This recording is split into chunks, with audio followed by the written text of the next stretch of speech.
आप देख रहे हैं जंगल मैजिक और स्टोरीज। तो चलिए स्टोरी स्टार्ट करते हैं। स्नेहा अपने घर में अकेले ही रहती है क्योंकि आज से 3 साल पहले कार एक्सीडेंट में स्नेहा के वालिदैन और इसके हस्बैंड इस दुनिया से चल बसे। उसके बाद स्नेहा ने ना शादी की और ना ही कोई दोस्त बनाए, इसलिए वो ऑफिस जाती है और ऑफिस से सीधा घर आ जाती है। स्नेहा अपनी लाइफ से बहुत ज़्यादा बोर हो चुकी है, इसलिए इसने डिसाइड किया कि अब वो किसी गांव में या पहाड़ों पर जाएगी नेचर को एंजॉय करने के लिए और अपने माइंड को रिलैक्स करने के लिए। स्नेहा पैकिंग करती है और कल सुबह का इंतज़ार करती है। कल सुबह होते ही स्नेहा एक गांव में जाती है जहां वो एक बहुत खूबसूरत मकान को देखती है और वहां पे रहने का इरादा करती है। स्नेहा अपने ऑफिस में फ़ोन करके बता देती है कि वो कुछ दिनों बाद ऑफिस में आएगी और उसे कुछ छुट्टियां चाहिए। रात को जब स्नेहा सो रही होती है, स्नेहा को ख्वाब आता है। स्नेहा, स्नेहा, उठो ना। स्नेहा उठो। स्नेहा देखो, मैं तुम्हें लेने आ गया हूँ। मुझे पता था कि तुम मेरे लिए जरूर आओगी। आखिरकार तुम भी तो मुझसे प्यार करती हो।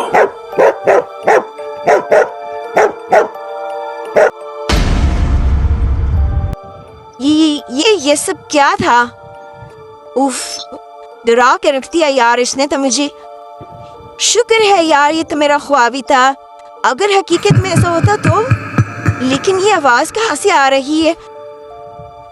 इससे पहले कोई और आवाज है, मुझे जल्दी से सो जाना चाहिए।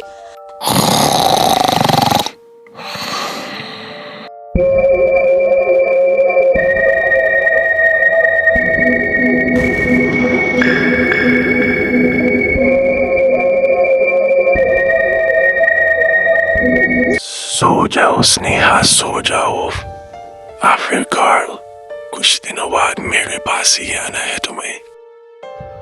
स्नेहा रात वाली बात को याद करके कहती है कि ये सिर्फ मेरा ख्वाब और वहम है।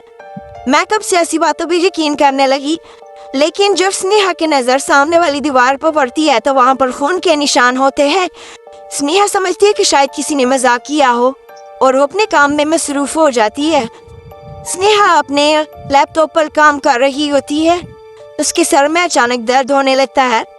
वो मेडिसिन लेने के लिए डॉक्टर के पास जाती है। हॉस्पिटल का चौकीदार स्नेहा को बताता है कि आज तो डॉक्टर नहीं आया है, डॉक्टर आज छुट्टी पे है और गांव में तो सिर्फ एक ही डिस्पेंसरी है। आप ऐसा करो, अगर आपके सर में ज्यादा ही दर्द हो रहा है तो बैक साइड पर एक बाबा है, आप उसके पास चले जाओ, वो आपको दम कर देगा और आपकी सर दर्द ठीक हो जाएगी। स्नेहा उसकी बातें सुन के कुछ अजीब सा फील करती है। स्नेहा उसकी बात की हामी भर लेती है और कहती है चलो ठीक है मैं चली जाती हूँ। ये कहकर बाबा वहाँ से चला जाता है और स्नेहा सोच में पड़ जाती है। स्नेहा के पीछे एक लड़का बैठा होता है, वो अजीब नजरों से स्नेहा को देख रहा होता है। स्नेहा बाबे से मिलने उसके घर चली जाती है। वो बैठकर इंतजार कर रही होती है। तभी वहाँ पर बाबे का मुलाजिम आ जाता है जो स्नेहा से कहता है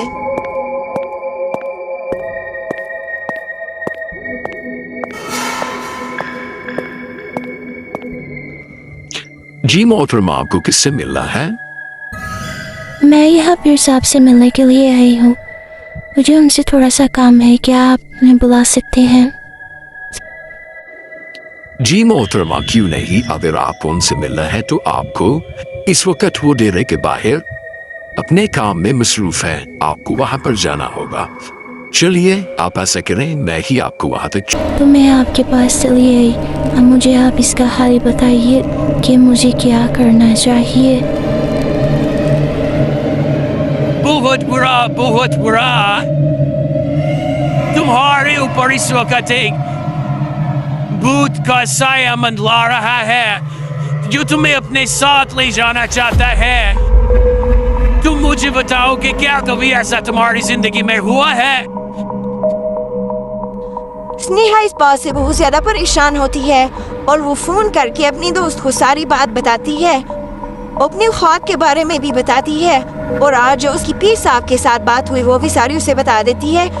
वो उसकी दोस्त उसे कहती है कि तुम सारा कुछ छोड़ छाड़ के जल्दी से वापस आ जाओ, इससे पहले कि मजीद तुम्हारे साथ कुछ बुरा हो। तुम्हें इस गांव को छोड़ के वापस आ जाना चाहिए। स्नेहा वापस जाने के लिए तैयार हो जाती है। मैं अयाज हूँ, तुम्हारा अयाज, और तुम मुझे छोड़ने का अब सोच भी नहीं सकती। चलो मेरे साथ, मैं तुम्हें अपने साथ लेने आया हूँ, जल्दी करो।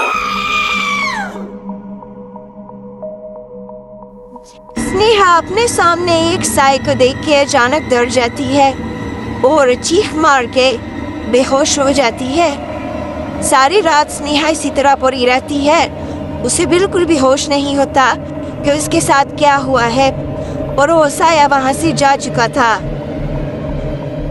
सुबह जब स्नेहा को होश आता है तो वो बहुत ज्यादा डरी होती है। उसका दिमाग गोल गोल घूम रहा था और वह यास के बारे में सोच रही थी। कौन यास?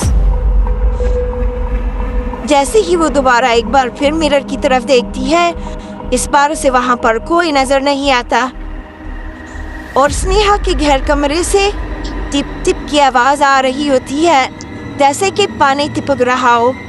स्नेहा पूरे कमरे को गौर से देखती है कि कहां से पानी की आवाज आ रही है।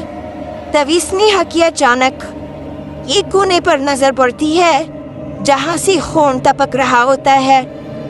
स्नेहा जल्दी से डर के मारे वहां से निकलती है और पीर साहब की तरफ जाती है।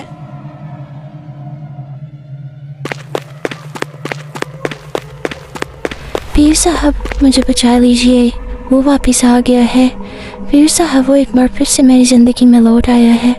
मैं उसके साथ नहीं जाना चाहती हूँ। प्लीज़ मुझे बचा लीजिए, प्लीज़। इस बुरी आत्मा का नाम अयाज है और वो मेरे पीछे पड़ा है और मुझे अपने साथ ले जाना चाहता है। ये कॉलेज में मेरे साथ पढ़ता था, इसने मुझे शादी के लिए प्रपोज भी किया था। पीर साहब स्नेहा को बताते हैं कि ये आत्मा इसी गांव के रहने वाली है, इसीलिए जब तुम इस गांव में आई हो तभी इसने तुम पे वार किया है।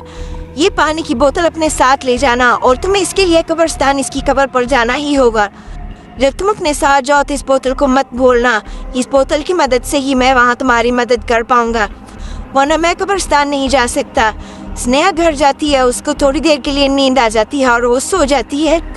और जैसे ही रात होती है, स्नेहा कब्रिस्तान की तरफ चल पड़ती है और चलते चलते वो अपने आप को समझा रही होती है कि आज मैं इस कहानी को ख़त्म करके ही वापस लौटूंगी और मैं इसके साथ हमेशा के लिए कब्र में दफन नहीं होना चाहती।